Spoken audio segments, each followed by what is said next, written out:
Yo, and welcome back to Creeps and Crimes Podcast. I'm Taylar. And I'm Morgan. Happy April. Happy freaking April. Happy freaking April. Let me just go ahead and get myself twisted right here, right now, because it's intro time. I might have to hold it, you know? Yeah, the new location unlocked.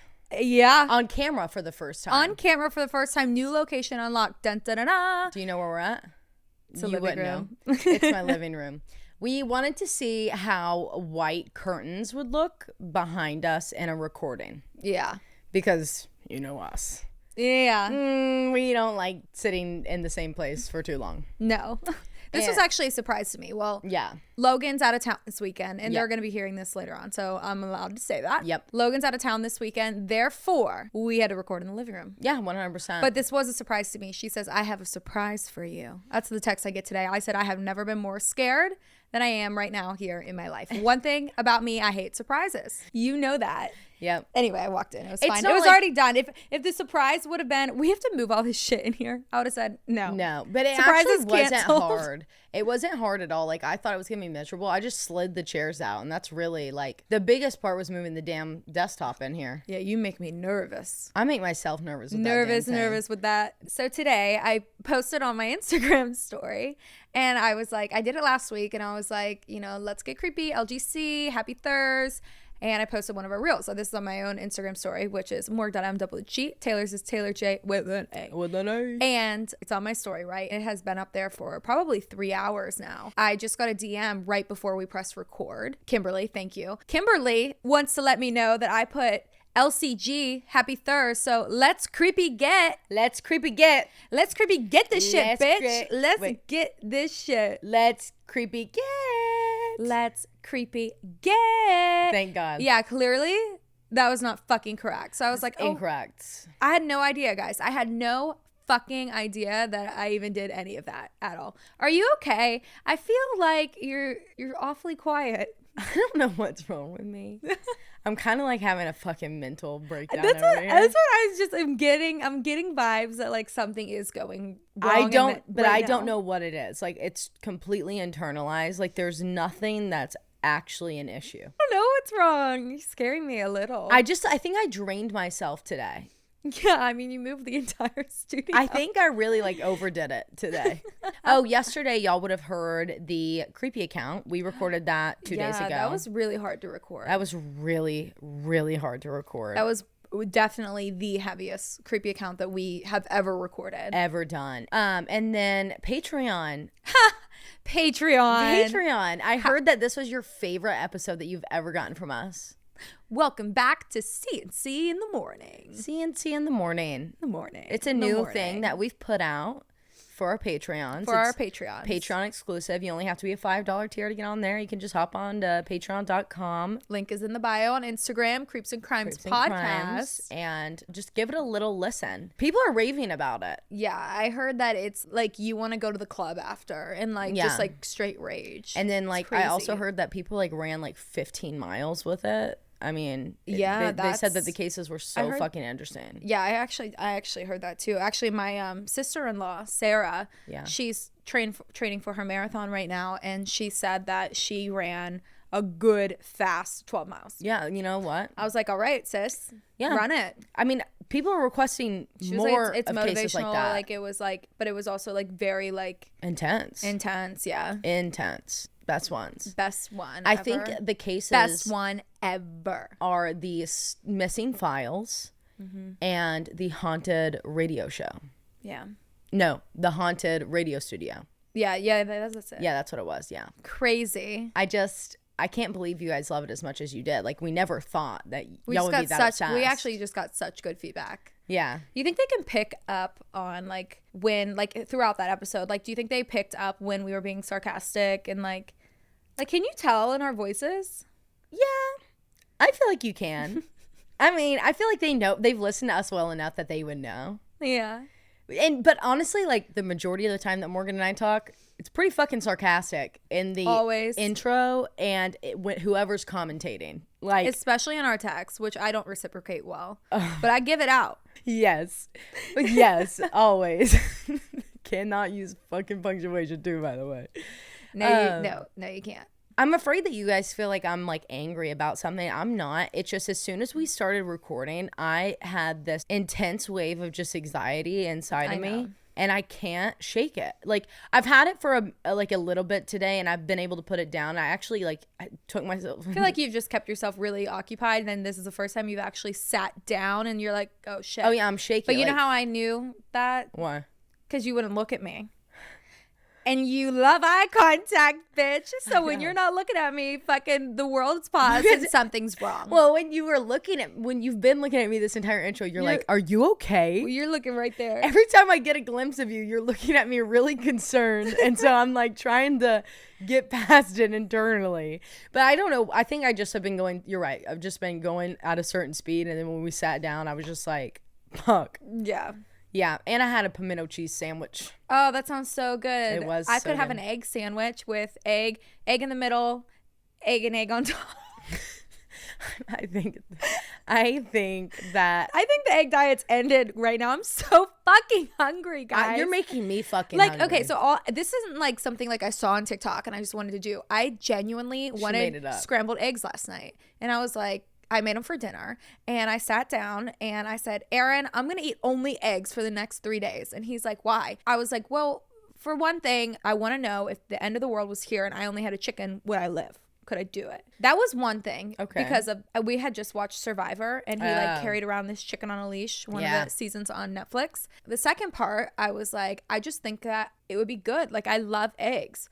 I want to vomit thinking about it, guys. I know I already said this, but like, I can't get over how fucking hungry I am right now. So it is in my throat, bulging. Like, I have a bulging fireball in my throat that's like, feed me. I wish you would just fucking eat. I think you're giving me anxiety about the fact that you're not eating. About the fact of the egg diet. The egg diet. I mean, fucking like, eggs, man. You hate eggs. The one fucking thing I don't like. Alrighty. If you're driving, throw that shit on cruise control. If you got a glass, pour that shit up. And let's get creepy.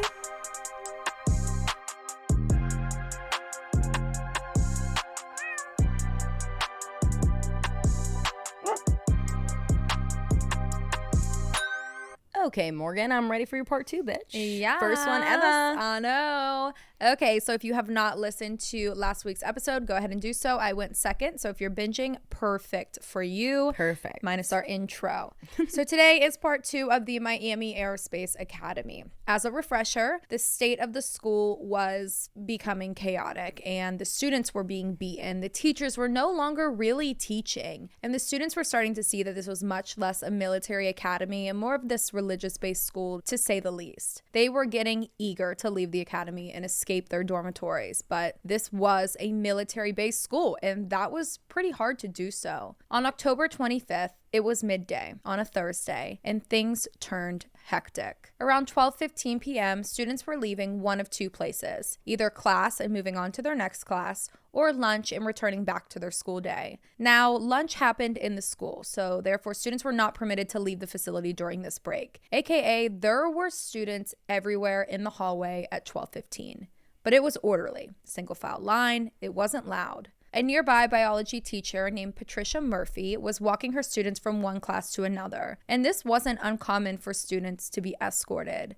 What was supposed to be a brief in-between class period moment went absolutely chaotic when students went berserk.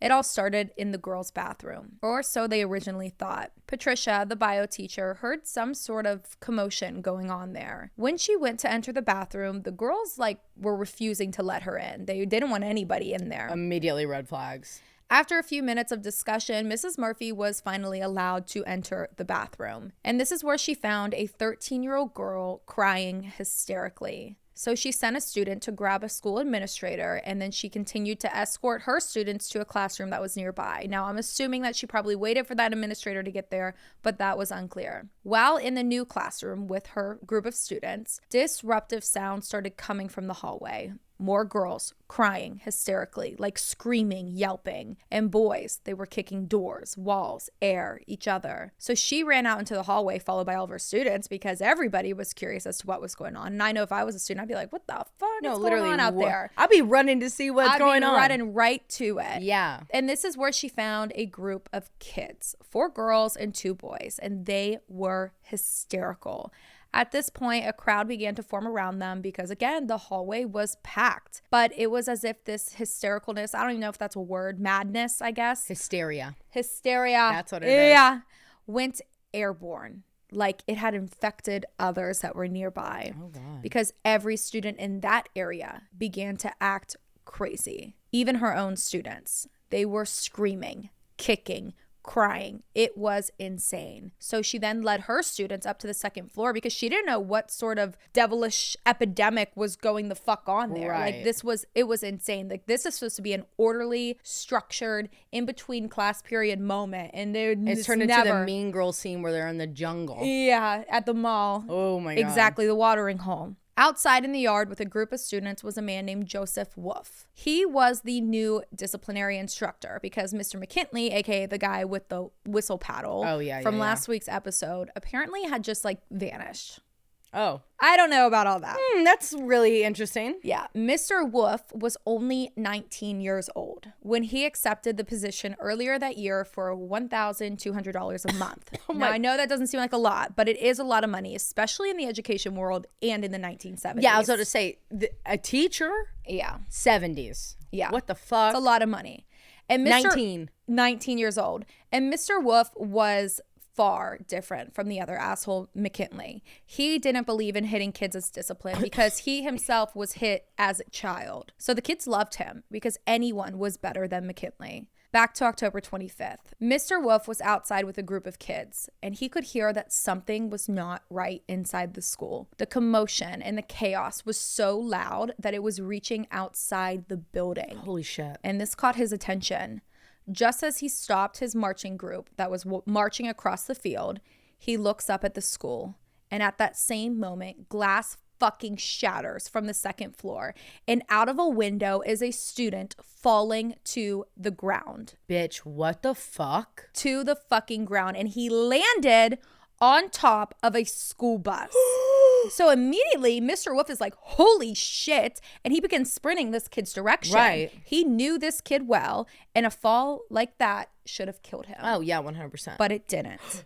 This kid stands up, and according to Mr. Wolf, turns his head like the exorcist directly towards him. He said this student was filled with pure evil. His eyes were red, bloodshot, and he had no pupils. Oh my God. And he began to growl at him, and he was screaming to leave him alone. Do you want me to do it? You want me to do it? Go ahead and do it. Leave me alone. I knew you wanted me to do it. Mr. Wolf was like, well, you fucking betcha, dude. Like, I will leave you alone. I'm 19 years fucking old. Like, I'm not built for this shit. Like, fuck that. I'm fuck them out. Kids. Because I'm you're done. fucking terrifying, bro. Yeah, it's terrifying. But before he could do so, this student grabbed him, who I might add, again, he was like in the best shape of his life. Like, he was this buff. He was a disciplinary instructor at a military school. And he's like, 19. And he's 19. You know that he was a buff fucking guy. He was more muscle than he was bone. He said he was in the best shape of his life during this exact time. So he tried to get this kid off of him, but he said, quote, it was as if he was possessed with the strength of 10 men. Mr. Wolf eventually broke free and the kid sprinted away, but the school was still absolutely fucking chaotic. Windows were being smashed, doors were being kicked in, screams and cries were being heard from the building. Students were howling. Teachers were now also hysterical. People were ripping up papers, throwing them everywhere, smashing windows with their fists. Everybody that was sane was taking every measure to get the fuck out of this building. And everybody who was under hysteria was also trying to escape. Get the fuck out of there. Marina and other administrators were trying everything in their power to get these students back inside because, again, this guy, he's got a reputation to uphold. He is a political guru, you know? Like, he's like, this cannot get out. Ever. Everyone get back in. But it was as if they turned into these, like, rampage, like, animals. Like, they were insane. After about 25 minutes, the Miami Fire and Police Department had arrived, and immediately the kids were screaming that something supernatural was possessing them and they needed help. Oh my God. The police had never dealt with anything like this, especially at a school. It was mass hysteria. Students were running up to the police telling them that something bad was here, something dark. And the media, they worked pretty quickly. Hell also. Yeah. They arrived on scene and began interviewing anybody that came their way. Like immediately. Like it's still hysterical in there. The media is crazy. The media is crazy. And accusations and these explanations were flying around. It was Bloody Mary. People were playing Bloody Mary. It was hypnosis. Mrs. Murphy was hypnotizing her class. It was a Ouija board. They were playing it in the bathroom. Demons got out. It was witches. The girls are witches. Oh, like not the fucking witches. The witches. Again. There Leave they the are. witches the fuck out of this. Okay? Yeah. It was one of the most haunting days of Miami Aerospace Academy. But the story doesn't stop there. After the chaos was over, Mr. Wolf, big buff 19-year-old Mr. Wolf, headed up to that second story window to where the boy had jumped out of. And in that classroom, when the chaos was settled, sat two people playing with a board.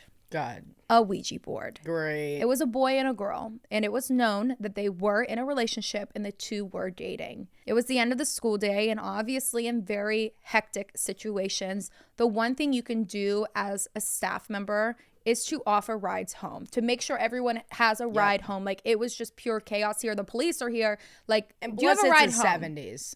Plus it's the 70s. Yeah. Which was happening, and this happened for many students. Staff was offering rides home for the kids that did not live in the dormitories.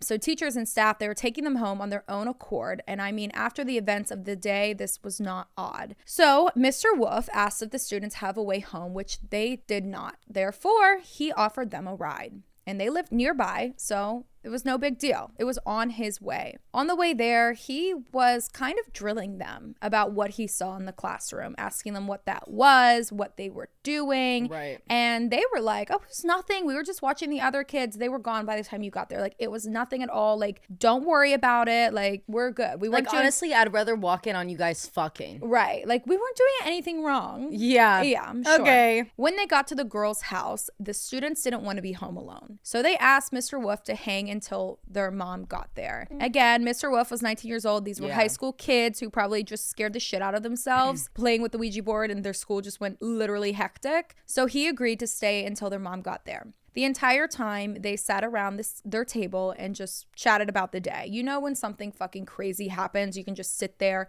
and talk for hours on end immediately after. Like, you don't want to stop talking about it. Yeah, me and you know very well. We know Domino's Pizza is always a part of those talks. Yeah, it is, until 4 a.m. and you're like, we should go to bed. And then you wake up the next morning, you're like, I can't believe that shit. And then you're like, Jesus Christ, did that really fucking happen? That shit really happened? down? Are you kidding me right now? Oh God. So the entire time they were sitting around the table and they were just chatting about the day. And they were doing exactly what everyone does in a very hectic situation, talking on hours on end. And this is when the fucking lights went out in the house.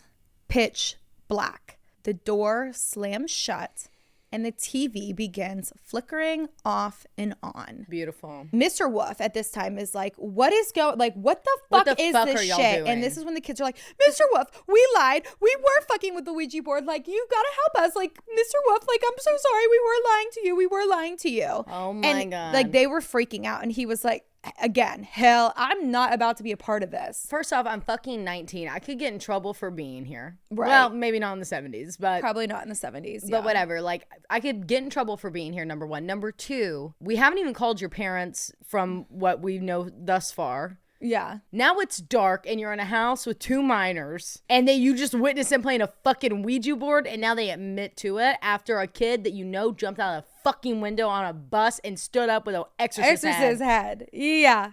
With a Nelly head from... Not Nelly from Haunting of Hill House. Stop it. I'll literally vomit right now. So he's like, you're all on your own. And in the dark, he begins to search for the door. He said he struggled to open it and basically had to like use his whole body to like barrel through. Once outside, he immediately ran to his car and he threw the key in the ignition. His heart was beating out of his chest at this point. The engine turned over and he got a little bit of relief, but was wanting to get the fuck out of there quickly. He put the car in drive, but the car wouldn't move. He was stuck, like full pedal to the metal. The car's not moving. Like it didn't have a transmission. Right. Eventually, after what probably felt like an hour, but was only just a couple of seconds, it moved and he sped the fuck out of there. He never spoke to those students again, and he quit his job at the academy immediately and enrolled in the local police academy. Effective immediately. And he wasn't the only one. Numerous teachers quit their job on fucking sight that day, and all that left agreed that, quote, something evil happened on October 25th at the Miami Aerospace Academy. It was supernatural. When word got around that the school was filled with something evil, demons, like Satan. Like, again, also, this is the Satanic Panic. Oh, yeah. We haven't even touched on that. Yeah, this is during the Satanic Panic period. So you know exactly how people were reacting to this and how the media spun it. Demon high school, like... Yep. Immediately 1,000 kids possessed, jumping out of windows. I can already see like what the graphic art shit that they made looked like. 100%. I know we've talked about it. It wasn't on a public episode that we've gone into depth about Satanic Panic. It was on the Charles Manson series that we did. I think it was like a 2-parter situation on Patreon. We went into like a full-blown dive into what Satanic Panic was. And holy shit, I couldn't even imagine this happening at in the that midst time. of that. Yeah. In Florida. Yeah. Of all places. Exactly. So word gets out, and students were now also being pulled nearly immediately when this event took place. And the school was crumbling. Attendance stooped an all-time low at 300 students. And Marina is still using even more money that the school didn't have to yet run another campaign that he lost. Jesus. And due to no money, he lost the school too. Thank God. It was moved to a motel in a lawyer's office nearby. Those that were boarded, boys and girls, were thrown into motel rooms together, 6 to 8 to a room. Marina also eventually moved in because he had to sell his home. Again, though, with the little money he had, he ran for legislature and spent almost $39,000 on his campaign, which was more than any other candidate in this running. And he finished third by 75 votes. And he was pissed, demanded a recount, still lost. Oh, God. In 83, he hired a Latvian teacher who eventually got fired because he beat a boy with this billy club, which is a police battalion, like one of the, like, you know, the black sticks. This teacher then admitted to the media that he was a former volunteer in Hitler's army. Yep, Marina hired a fucking Nazi. Well, that's so great for your campaign. Yeah. Marina then continued his political races and even kept his word from his first job, saying that he would be mayor of the city of Miami. So he ran. But he lost for the final time in 1989. Amen. Evaristo Marina died in 2009 at 79 years old. The only election that he ever won was in 1996 as the head of the Miami-Dade Fire Board. He was buried with the Academy's flag folded into his coffin. Years after the incident, students and teachers began speaking out, allowing us to have the story that we have pieced together today. So what did happen that chaotic day? Mass hysteria, possession, ritual, paranormal games, hypnosis. Numerous paranormal researchers, psychologists, demonologists, professors, etc. have studied this exact day, looking at the facts and listening to the stories over and over again. So let's hear what they had to say. Like I said at the end of last week's segment, the school showed signs of occult practicing. Marina was showing signs of practicing Hysteria, and the students were, quite frankly, playing the wrong kinds of games. Even though there were bathroom checks every 5 minutes, students would still find time to go in, shut the lights off, light a candle, and play Bloody Mary. They also played the pass-out game a lot. I don't know if anyone's played this, but I have. Basically, the pass out game. So you breathe a certain type of... I'm not going to give like directions on how to do it because I don't want anyone to fucking do this. I kind of want to do it. But you breathe a certain type of way for a certain amount of time and you stand up, your friend squeezes you and you pass out. Yeah. And the kids at the school would do this because there was this surreal moment that like maybe you'd see something while being unconscious. Like I remember actually the one friend I did it with, she listens to the podcast, and I remember we'd always be like, did you see anything? What'd you see? What'd you see? What happened? What happened? So anyway, they did this because they thought like, you know, there's something that you would see, something supernatural or spiritual while you were unconscious. It was a fucked up game. Nonetheless, I'm still guilty of playing it. Students now have stated that the school held these famous seances, but believe that it was more of this hypnosis seminar than anything. Kids nicknamed a teacher the Exorcist because she was always dabbling in the occult with the entire class, reading tarot cards, playing with Ouija boards, etc. Students would guess which teachers were involved in Hysteria and which weren't. The yearbook of 1979 was black with a 12-point star, each point representing a zodiac sign. Is this giving military aerospace vibes or what? That's giving much more. That's giving Valerie in the Stars. That's giving Valerie in the Stars. That is giving the occult. This is giving Valerie in the Stars. Not that you are into the occult. No, Valerie. It's the zodiac. Not you. It's just the astrology. The way that they've associated with it, definitely the occult. Yeah. Valerie in the Stars, you're good. This is not representing a private, very strict military boarding school. And technically like a similar religious school at one point. Like, yeah. Fuck does it have to do with anything? What the fuck is that? With all these rumors circulating after the incident. So this is when we found out about Bloody Mary, the teachers, and everything that we know. A lot of interest was sparked into what happened. Number one, mass hysteria. According to medium.com, Robert Bartholomew, who was an American sociologist who studies mass psychogenic illness, blames the regime at these strict institutions for allowing this to happen. He said, quote, "All work and no play fosters abnormal states of mind that reflect local beliefs in the existence of this array of supernatural creatures. And in Miami, at the Miami Aerospace Academy, that supernatural creature was demons. Therefore, mass hysteria would make sense. The students were messing around in the occult, and maybe the OG girls in the girls' bathroom were playing with a Ouija board. Something happened, and they were like, we're possessed, and it just escalated into this. Also, they could have been playing Bloody Mary. They're also just like, lockdown there. Yeah. Anyway. And their games are very fucking niche. Yeah, they are. Number two is possession. Could it be possible that something had possessed the entire school? A professor of clinical psychology, Y.S. Vigricha, has studied demonic possessions for a long time and even mass possessions. And he said that mass possessions often grip marginalized groups. And these students fit that profile. They were pissed. They were against almost everything that was happening at that school. This professor said that, quote, at a subconscious level, revolting or protesting against the regime that had oppressed them. And I think I forgot the rest of the quote because it's not ended right there. Well, good deal. Well, anyway. Wait, reread it. I'm sure we can fill in At blanks. a subconscious level, revolting or protesting against the regime had oppressed them, or which oppressed them. Was probably like a way of feeling like they had been possessed and were coming out of a possession. Yeah, maybe I meant to type possess them. Against the regime which possessed them. Yeah. That would make sense. Well, it did oppress them. So then they would feel like if they were able to have any free thought at all that they would be possessed, since that's what they were taught. Yeah. So they probably went fucking mad. I just have never seen, but from this, I found like a couple more instances of mass possessions. Yeah. And I'm definitely going to cover them because I have never even heard of that. Like, I didn't know that. I knew that spirits can be strong enough to possess more than one being. Mm-hmm. I just have never heard of, like, I don't know. I don't think I've ever looked at them as like mass possessions. I would now, like doing what we do and knowing what we know. But I have heard of mass hysterias on like multiple occasions. And I feel like they're kind of one and the same because to people that don't believe in the supernatural and the paranormal, it's hysteria. Right. To them. But it just that's true. It blows my mind the way that works, but I get it. We've been in a situation that was fight or flight, and when shit starts going crazy around you, you kind of want to give into it. But the people that you have in your group that are able to be like, hold up, me, I'm the one giving in, just so we're clear. Morgan's being taken by the occult. Morgan is hysterical. I'm joining the hysteria. I'm over there trying to like figure the fuck out what's going on.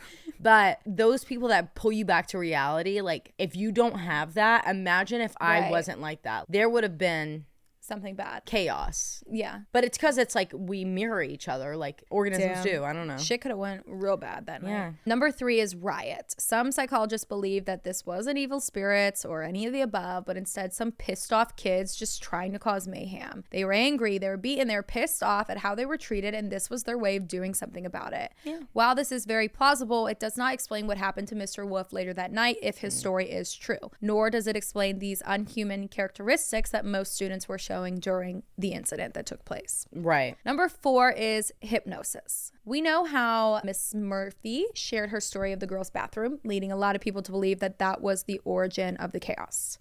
Well, what if Mrs. Murphy wasn't telling the truth? The teacher that was publicly dabbling in the occult is believed to be Mrs. Murphy. Yep. And a lot of student witnesses of that day said the chaos actually started in her 10th grade science classroom. Allegedly, she had been demonstrating hypnotism that entire morning, which would explain why so many students were able to act inhumane. You know, when you're hypnotized, you say you act like a dog, you act like, you know what I mean? That makes sense. Maybe their trigger word or the trigger sound was that midday bell, the lunch bell. Oh. What we do know is that students switched classrooms. They did have different periods and therefore had different teachers for each period. So who's to say that by noon that day, Mrs. Murphy hadn't demonstrated hypnotism to most of the sophomore class, causing the chaos, if you believe in hypnotism, which I do, because that shit is crazy. Causing the entire class to go under hypnosis when that midday bell rang. Yeah, that makes a lot of sense. I believe in Hypnotism, yeah. Hypnosis. Yeah. I believe in it full-heartedly. Yeah. Have you ever been hypnotized? No. I've watched it during prom, but I haven't. I have. I was always too scared. Not with Susan. The first time I ever got hypnotized, I was in 7th grade and I was on a cruise ship and I got picked as someone in the crowd to go up. I remember going up there, sitting down, doing the bell and all the things. Yeah. And next thing I know, like, you're conscious, but you're not. When I came to, I was like, why the fuck am I holding a caution wet floor sign? Why do I have lilies in my hand? Like, I was like, when the fuck did I thought I was on the stage the whole time. So I go and I'm like, what the fuck happened? And I was with Emma, not Scoots. Other Emma. And she was up there with me and she's like, I didn't feel it. She was like, but you went and did all the stuff. I was told to go get yellow things. So I went to the bathroom. There were yellow flowers. Lilies is what I keep calling them. They're definitely not lilies. They were fake. And then a wet floor sign. And I came back with that. The fuck? Yeah. And I came back too and I was like, I didn't like that one bit. That's scary. Yeah. It was crazy. I don't know. I would never go up on stage because I didn't want to embarrass myself. I don't know why That's why I didn't. I mean, anytime if I was in a cruise, I think maybe I would because I didn't know. You don't fucking know a single soul right there. But like high school prom, hell no. Hell no. I would no. Hell no, not me. Wrong bitch. Someone would have a fucking video of me that they would send around for the rest of fucking time. Yeah. You're gonna love the last theory. Okay, I'm ready. A setup. Of course, if you ask Marina about the incident, he will tell you it was a targeted attack on his campaign. It was this conspiracy against him, and it was probably set up by Fidel Castro. Oh, okay.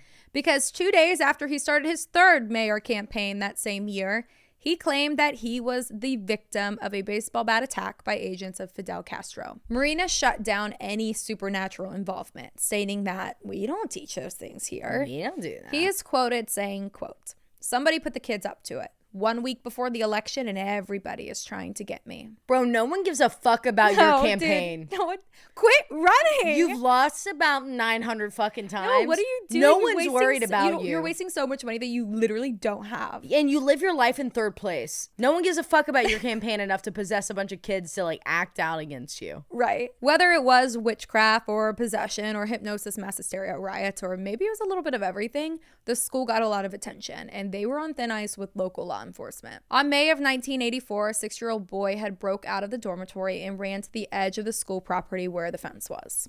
This baby was climbing when he set the alarm off, and officers went over, pulled him off the fence. He was carried back into the school by the officers and he was screaming, "The monsters are after me."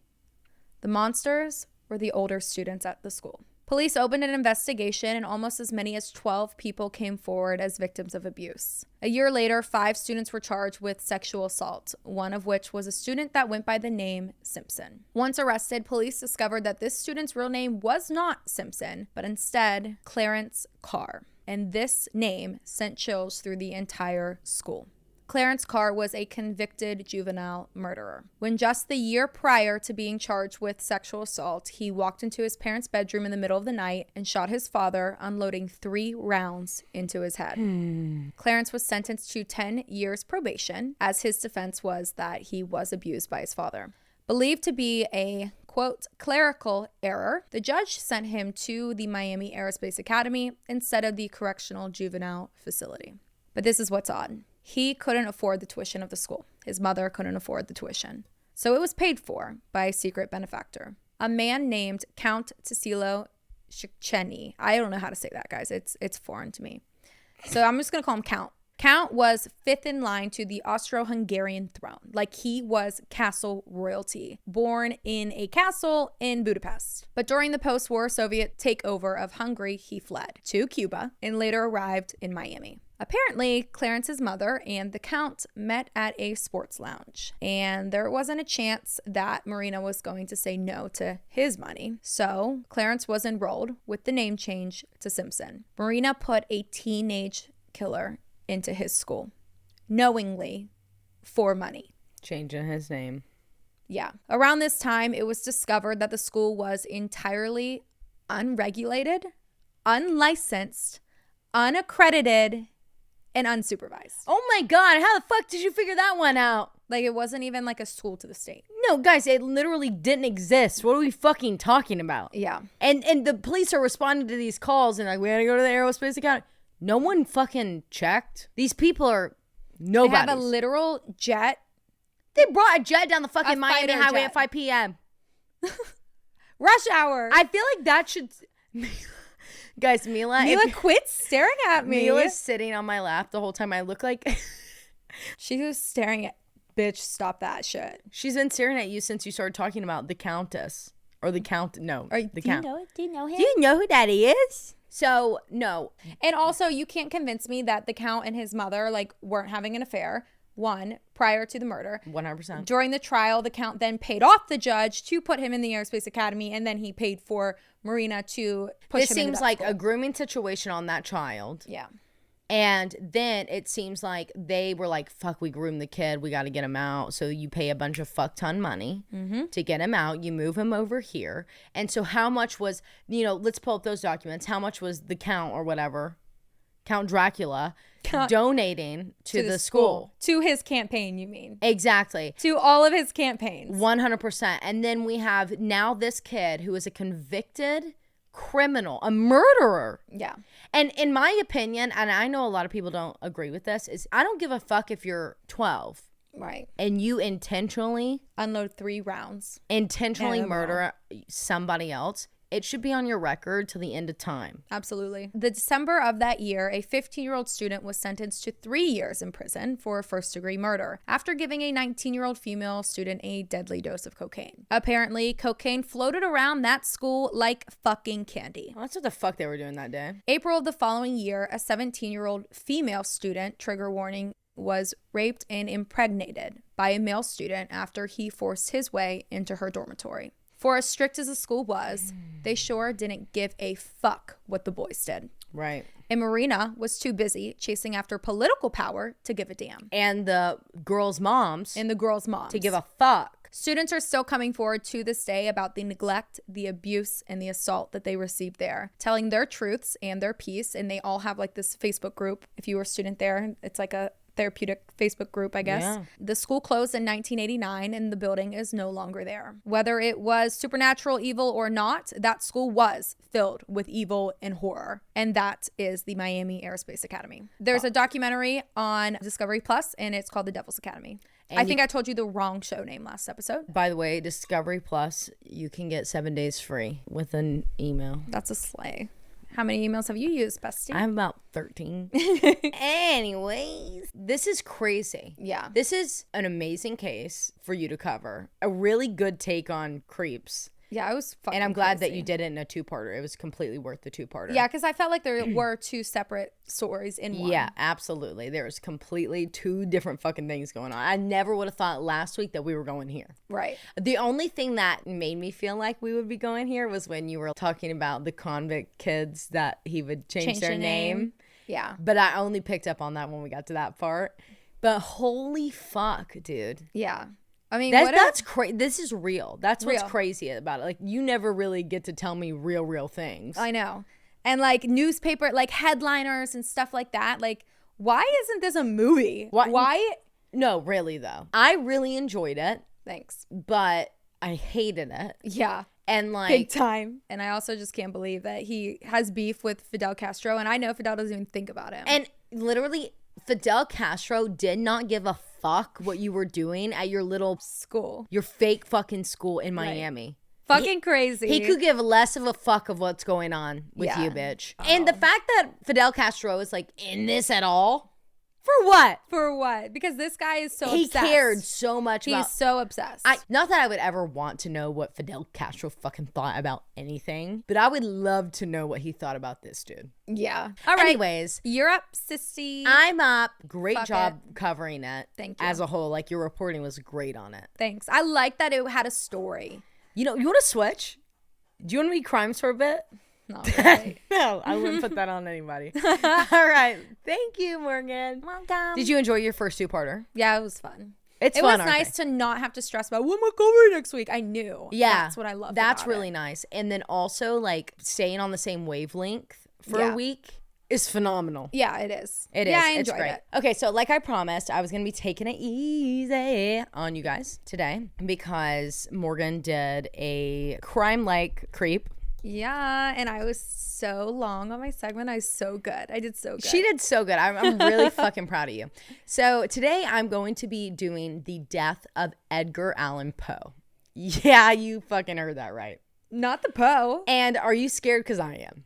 I'm terrified. He's a scary guy. There's many like words I don't know how to pronounce. So I'm just going to go ahead and give you all a warning that if it makes you cringe, just go ahead and leave this case behind. Go ahead and just leave your review. We already know what it's going to say. No, don't Girls leave the can't review. Fucking we know we can't read Marty Bass. Can't we fucking know. read. Can't. I'm just fucking trying my best. Okay, moving on. This is a really interesting one. I'm excited. And it was a little last minute because we found out something. The case I was going to do, we had to move. Yeah, we moved it. And I knew enough about this that I could handle it. And I was totally content with it because she said combined whenever she said we move it. And those are my favorite words. Fucking words. So let's get started. As we all know, Edgar Allan Poe was one of the most influential and historical figures in American literature. Yeah. He was a critic, editor, writer, and poet, and he's probably cringing and rolling over in his fucking grave. Yeah. That some dumb bitch like me is reading this right now. Yeah, he would not like us. Yeah, and he was a central figure of the Romanticism movement. He is also one of the very first and earliest practitioners in the United States of the short story. And he also invented detective fiction, which created sci-fi. Wow. Also, another fun fact, he is one of, if not the first, American authors to ever actually make a living off of his work. So one of the first original content creators. He was his TikTok page, he would be over the D'Amelio. His TikToks? Over Addison Rae. Are you kidding? He doesn't even need fucking Wi-Fi for that. He didn't even need Wi-Fi for that. He didn't. He wasn't on the TikTok. He wasn't on the TikTok. I can guarantee you that. Edgar Poe was born in Boston, Massachusetts on January 19th, 1809 to actors David Poe Jr. and Elizabeth Arnold Hopkins Poe. He was actually their second of three children, the first being William, who was his older brother, and then the last being Rosalie, who was his little sister. Either right after the conception or the birth of his little sister Rosalie, which was in 1810, his father David abandoned his family and later died, and then just a single year later his mother Elizabeth died of tuberculosis. Oh my god, that's tragic. Because of this, Edgar was sent to live with maybe his godfather, ? His presumed godfather is how it's written about, John Allan. And Allan was an extremely successful merchant in Richmond, Virginia. He did a lot of trading. In 1812, Poe was baptized in order to be officially a part of the Allan family within the Episcopal Church. Though he was never officially adopted by the Allan family, Edgar was given the name Edgar Allan Poe as like an homage. Okay. 3 years later, in 1815, Poe moved with the Allan family to Scotland, and this is actually where the Allan family was from. John Allan was born in Scotland. There, he attended a grammar school for a semester, but in 1816, they moved to London. Poe was then placed into a boarding school in Chelsea for a year or so, accounts differ, before he was sent to the Reverend John Bransby Manor House School. The Allans and Poe remained in the UK until 1820, when they returned to Richmond. In March of 1825, John Allan's brother, who was William Galt, aka Poe's technical uncle, died. Okay. And he was considered the most wealthy man in Richmond. Oh. And Galt left his brother Alan an extremely large amount of real estate and inheritance. It is estimated to be equal to, in today's dollars, $18 million.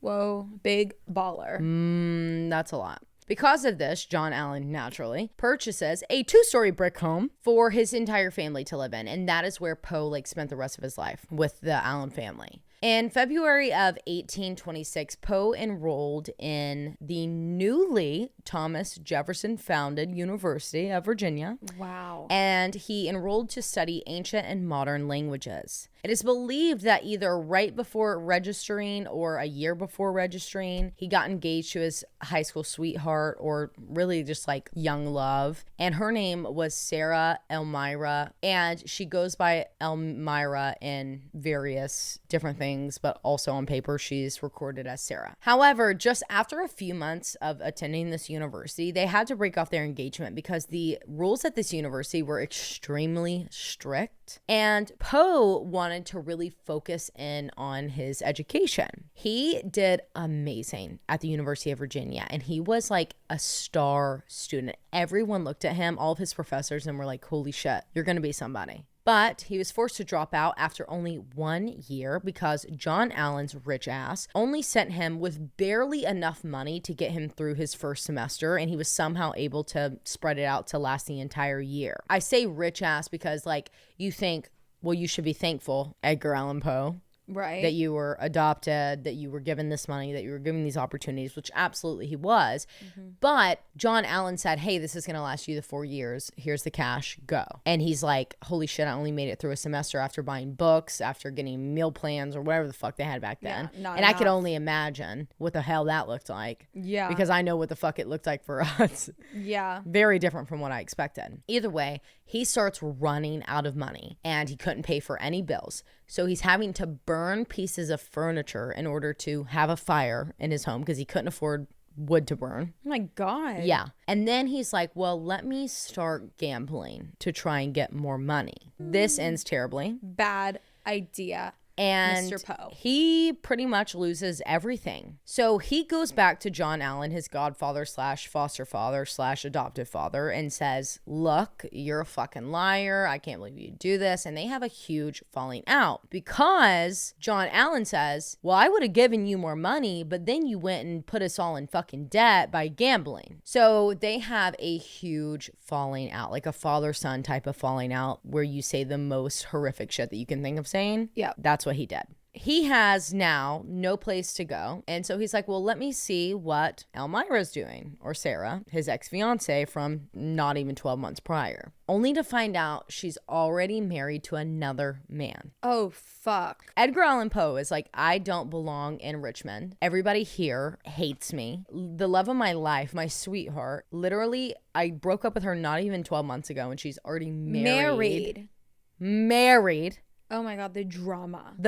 And then your family, that's not even like technically your real family, kicks Cut you you out. off. Yeah. And you seem like a little bit of a spoiled brat, in my opinion. Yeah. But I'm going to leave it at that. We'll get there. But it would cause, if that all happened to me, I'd go in a downward spiral. Me fucking too. Quick as shit. And that's exactly what he did. In April of 1827, Poe travels to Boston, and he began going by the name Henri Lee Renette. And then he joins the U.S. Army under yet another name, Edgar A. Perry, on May 27th, 1927. He served at Fort Independence at the Boston Harbor and used his free time to publish his first book. He got 50 copies of this printed, but it was basically a flop because no one knew who the fuck he was. And I think it was like published under like another Boston person. The fuck? Leave it at that.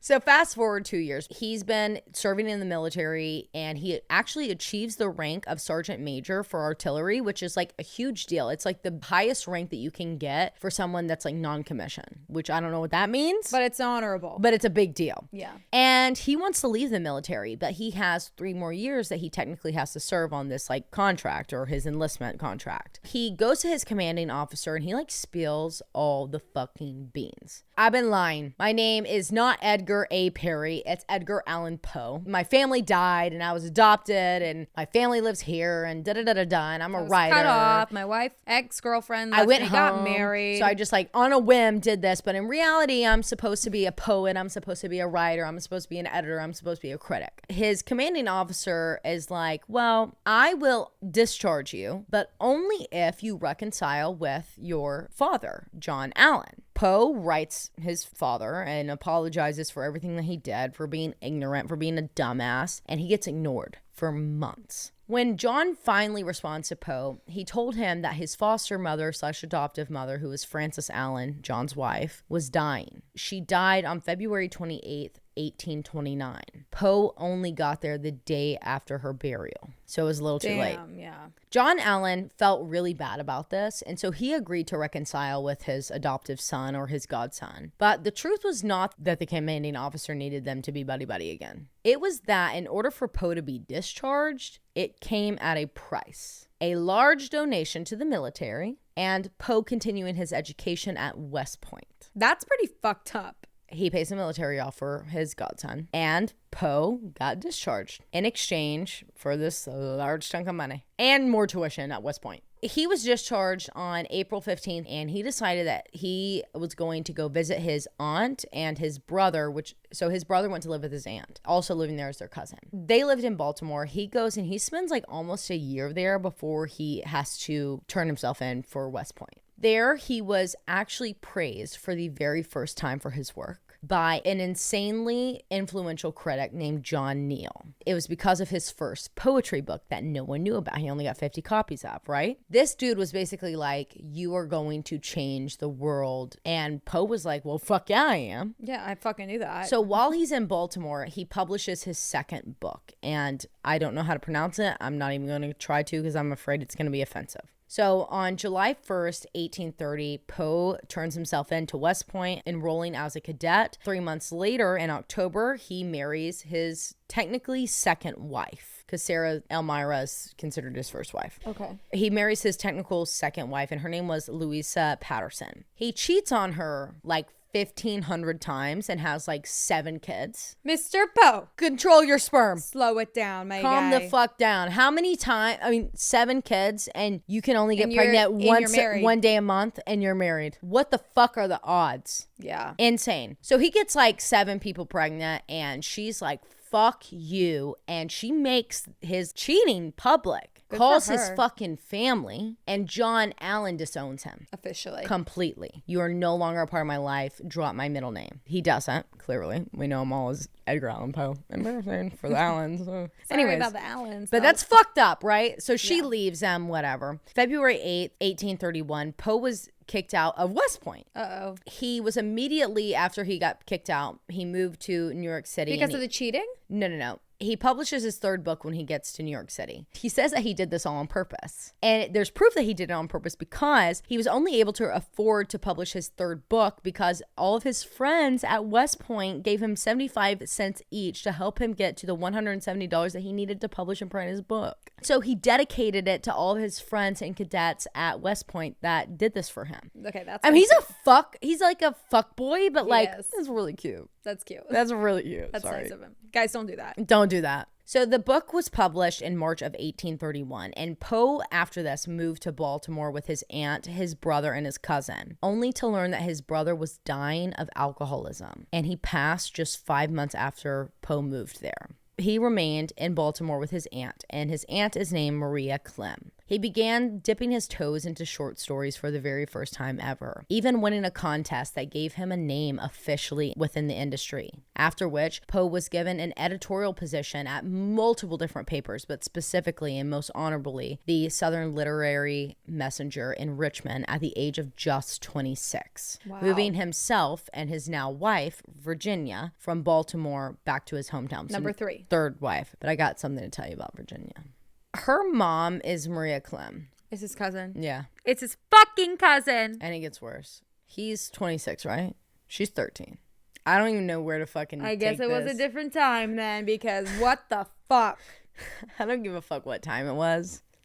That's fucked up. No, that's twisted. I don't even know like where to take it from here. So I'm just going to keep going and we're going to move past it. Anyways, Poe was a gross drunk at this point in his life, and he loses his job, that crazy awesome job that he landed. He loses it. They have no money, and they're forced to travel around so he can get these different fucking writing gigs at different locations. So he's doing all this while working on his very first novel, and he publishes various other poems, critiques, reviews, and other stories for papers. His first novel, which is the narrative of Arthur Gordon Pym, of Nantucket, was published in 1838 and widely reviewed, landing him a job as the assistant editor for a gentleman's magazine in the summer of 1838. Let's all know that we're in the 1800s because I'm never going to dip into the 19s, but if I keep saying 18 every time, I'm going to start saying 19 and everybody's going to be really fucking confused. So he continues to publish more and more pieces and reviews, making a name for himself.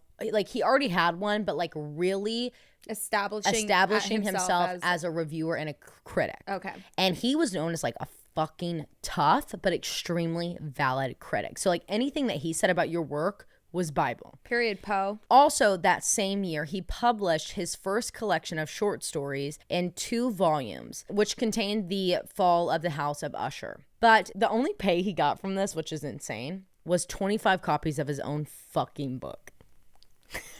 They said, we'll pay you in 25 copies of your own book. So if you can sell them, good luck. Yeah. I would have said, fuck you. Why are you paying me? I literally wrote it. I don't need to read it again. As a content creator? As a content creator, it's a no from me, dog. That's fucked up. So they pay him in 25 copies of his own work, and this was in 1840, and it was actually given mixed reviews. This was a massive letdown, but 5 years later, the New York Evening Mirror published one of his poems, and this changed his fucking life. Edgar Allan Poe then became a nationally acclaimed writer for his work and critic, and this was The Raven, which we all know really fucking well. Everyone had to read it. Every student in America has read The Raven. Every person. Now, he was only paid $9 for the publication of The Raven, but he was now a household name in all of America, with all of his works being purchased just because of his name. In 1846, he moved to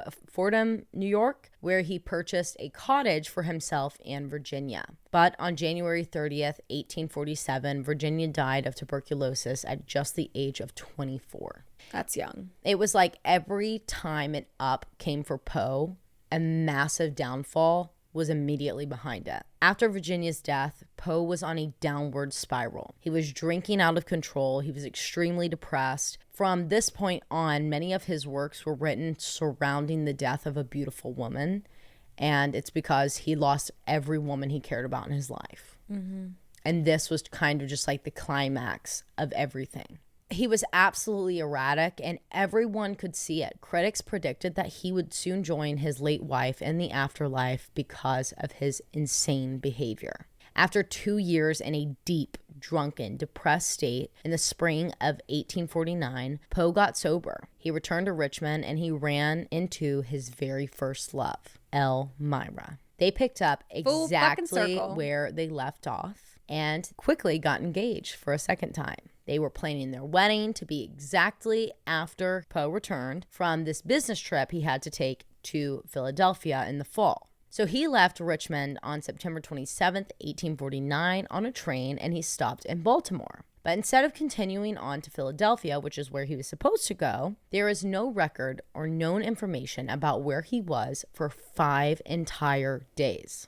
It wasn't until October 3rd that an employee at the Baltimore Sun recognized him. This person was named Joseph W. Walker, and found Edgar Allan Poe lying in a gutter outside of a public house, which is a bar, being used as a poll location for voting. What? Walker said that he was barely conscious and he was, quote, in great distress and in need of immediate medical attention. Poe could not walk or really even move. He had no idea who he was, where he was, and was wearing clothes that were described as shabby, as in they were not his. He was a very well-dressed man. He looked crazy, they said. So Walker rushes him to the Washington Medical College Hospital, and they assume that he had been drunk and gotten dehydrated. So they start giving him fluids, and they put him in like a specialty room for people that are hungover, because apparently that was a thing at the time. That would be nice. Yeah. The hangover clinic. I would love to go to the hangover clinic. But Edgar Allan Poe did not ever regain full consciousness for long enough periods of time to ever explain exactly what the fuck happened from the time he left Richmond. He would only speak about the hallucinations that he was experiencing while sweating profusely and being as white as a ghost. On the night of October 6th, Poe continually yelled out the name Reynolds over and over again. Just before 5 a.m. on Sunday, October 7th, 1849, Edgar Allan Poe calmly said, "Lord, help my poor soul." And just moments later, he died at the age of 40. Ryan Reynolds. Blake Lively. Blake Lively. It was determined that his death was a result of uncontrolled brain swelling. And 2 days later, he was buried in a Baltimore cemetery in an unmarked grave. Never got to marry Sarah. All of his medical records and even his death certificate, though, mysteriously disappeared. What? All we know now, everything that I've just said to you, is based off of the newspaper reportings from the time. Plus, this all sounds fucking crazy. This makes no sense. Like a book. Exactly. There is zero proof of anything that it's actually true. Therefore, his cause of death is technically never confirmed. His death is never technically confirmed. And this leads to a lot of theories. Theory number 1, probably the most common believed and the oldest theory that is known about his death. Fake. Not yet. He was the victim of cooping. Cooping. This was a very violent form of voter fraud in Baltimore. And this is when the gangs or mafia members would kidnap someone, beat them fucking severely, force them to vote multiple times, changing their appearance and their clothes every single time for one specific person that they were hired by to do this for. Holy shit. And at that same time, voters were all given alcohol after voting as a reward. And that explains why he would be fucking hammered after being sober for so long. And there's actually proof of this and witnesses that sent him reports of this to actually a biographer at a university. I want to say, I'm not going to say which one, but it's an Ivy League in 1872. Okay, theory number 2. He was beaten to death in a bar fight. Wow. Maybe goes for a drink, goes on a drinking binge. He gets so fucked up that he starts starting these bar fights at local bars. That would explain why he was outside of a bar. But specifically, there's proof in a newspaper that he had actually been drunk and hurt a woman. Once the news got out about this attack that he had on a woman in his drunken Put a hit on him situation, he was beaten to death or almost to death by a man that knew the woman and the man's crew. Now, there is speculation based off the writings from the time and journal entries that that woman that they're referring to was actually his fiance and sweetheart, Elmira. But not that he harmed her. Instead, it was that her family did not approve of him. Those who support this theory believe that maybe his brothers-in-law, so Elmira's brother, she had like 3, I think, followed him to Philadelphia where they beat him nearly to death. And they did right this before the wedding. Right. Yeah. And they did this by drugging him with alcohol first so he wouldn't remember it. Maybe he somehow got away, so he put on these clothes that weren't his as a disguise and tried to make it home to Richmond, only making it to Baltimore. So he tried to go to his aunt's house / former mother-in-law's house to get help, but couldn't ever make it, so he fell in the gutter, and that's where the Baltimore Sun dude happened to find him. Or maybe that they were all on the same train and forced him to get off at Baltimore, like, hey, let's go get a drink before you head to Philly, and then beat him there, change his clothes, hoping that no one would know who he was. Damn. That one's fucking dark. So next, we're going to go to theory number 3, and this one's really interesting.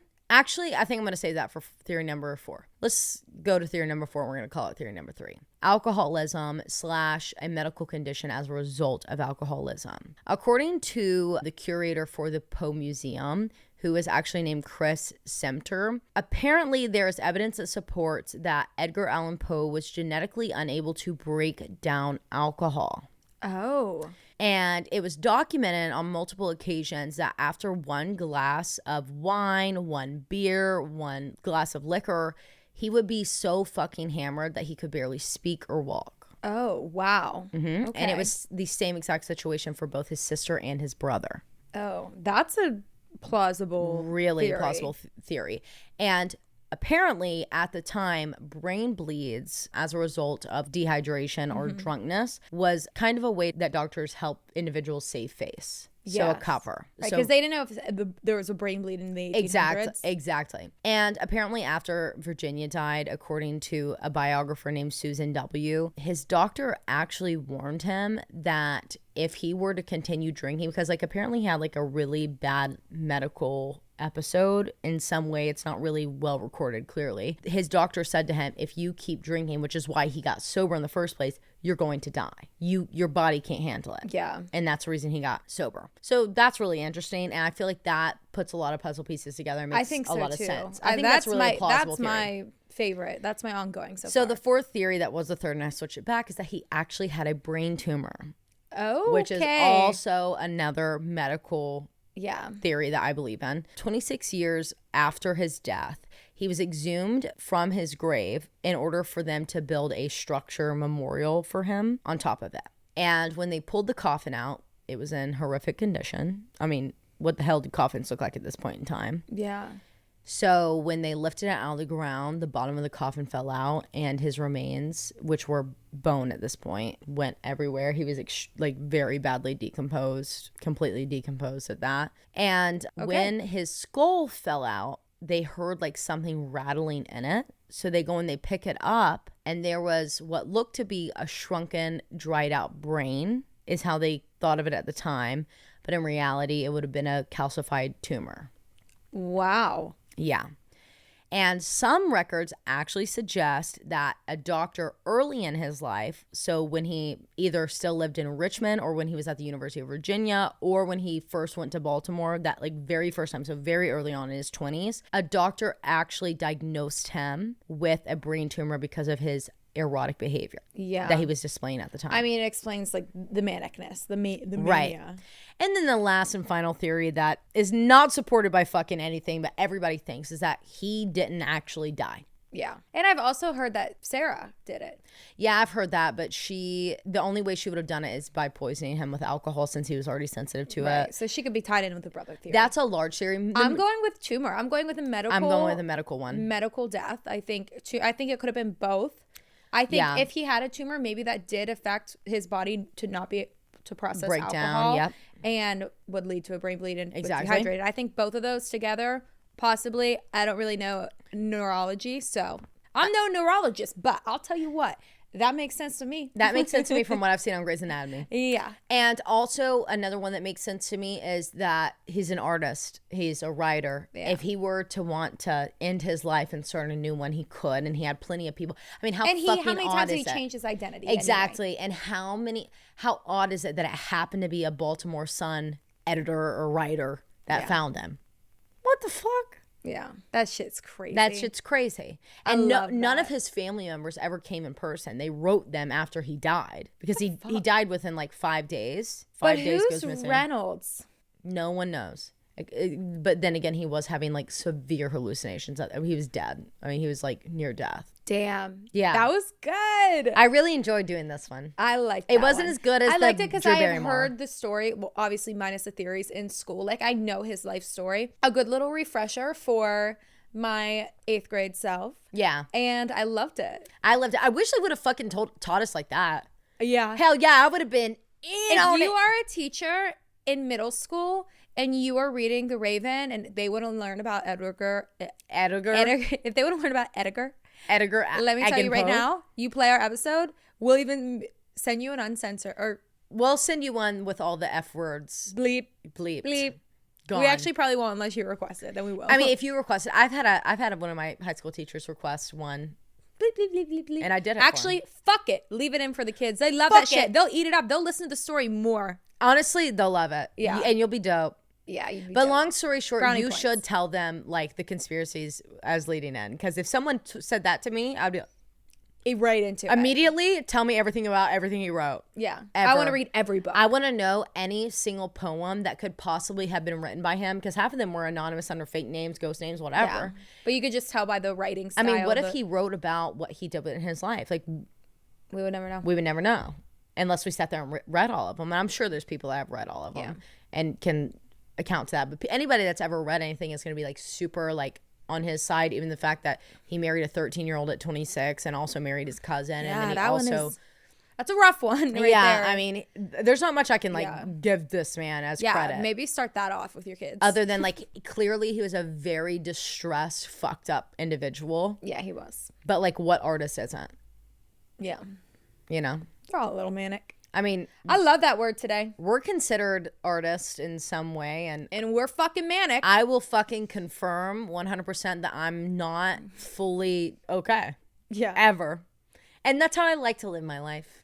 On the edge, baby. On the edge and just in the middle of like fight or flight constantly. Taking it off the edge, baby. Yeah. Okay. Maybe our intro sucked, but this was a good episode. Yeah, I'm sorry about that. That's all I mean. Taylar had a literal existential crisis, but our sushi's here and we're going to fucking eat it. Hopefully it's a tax write-off. Actually, it is a tax write-off. Bye-bye. And we're going to go live. Love you. Bye.